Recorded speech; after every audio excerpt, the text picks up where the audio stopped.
Ok, vô xâyទាំងអស់គ្នាអញ្ចឹងលំហាត់បន្តពីយើងគឺខ្ញុំជ្រើសយកលំហាត់ទី42អ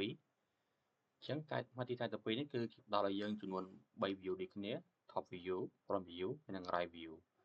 អញ្ចឹងរូបនេះយើងមានជម្រើសក្នុងការគូរអញ្ចឹងជម្រើសរបស់ខ្ញុំគឺខ្ញុំរើសយកប្រភេទជា front view មុនឥឡូវយើងចាប់ផ្ដើមមើលតើរូបនេះគួរគូរចេញពីចំណុចមួយណាឥឡូវខ្ញុំគូរចេញពីចតុកោណ100គុណនឹង10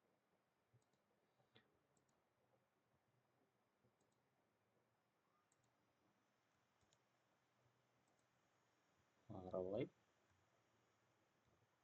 10 អូខេខ្ញុំ apply dimension វាសិនជិះវាមានការប្រែប្រួលកន្លែងណាមួយតមកទៀតរង្វង់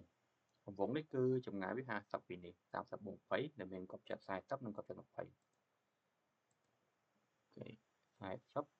ដាក់ចំជិះមកយើងអូសខាងលើមក40ហើយនឹង20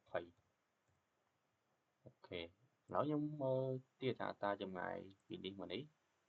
ត្រូវឬនៅអូខេខ្ញុំពីនេះ50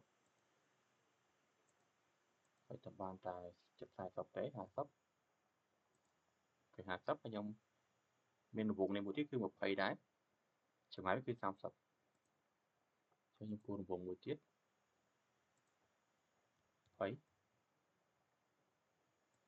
ខ្ញុំប្រើ relation នេះអូខេខ្ញុំវាស់ពេលមួយទៅធៀបវាគឺលេខានេះវាមានប្រវែងតែ30ប៉ុណ្ណោះអូខេខ្ញុំចាប់ដើមភ្ជាប់វាគឺខ្ញុំប្រើបន្ទាត់វាថងសង circle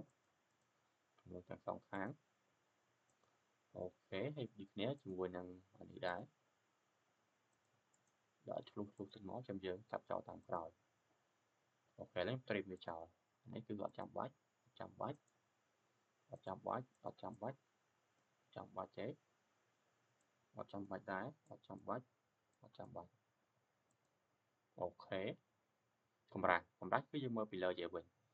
អញ្ចឹងកម្រាស់វាគឺ50មីលីម៉ែត្រហើយខ្ញុំ extrude ទាំងអស់ទៅ50ស្មើអូយផ្លេចអានេះមួយទៀតអូខេខ្ញុំយកទៅជា symmetric ចុះ shift មក50អូខេឥឡូវខ្ញុំต้องការកាត់មួយចំនួនគឺកាត់ជ្រែកនេះចោលប៉ុន្តែនេះបើសិនជាខ្ញុំកាត់មុននឹង extrude ល្អជាងអូខេឥឡូវខ្ញុំកាត់ហើយទៅ control សិតមកវិញមកវាយវាគឺ10មកស្ដាំផ្ដាច់អូខេដើម្បីវាស់នេះបានខ្ញុំអាចប្រើ distance between អូខេ10នេះដែរ10ម្ដងទៀត extrude សាថ្មី50មីលីម៉ែត្រអញ្ចឹងអ្វីដែលតែតគឺខ្ញុំពុះវាពីថារូបនេះគឺប្រហោងកដាលអញ្ចឹងអានេះគឺ20អូខេនឹងចុងក្រោយហើយខ្ញុំប្រើចតុកោណ by center រកយកប្លង់មួយនេះ control សុត A ឥឡូវខ្ញុំចាប់ដើមពីនេះមក20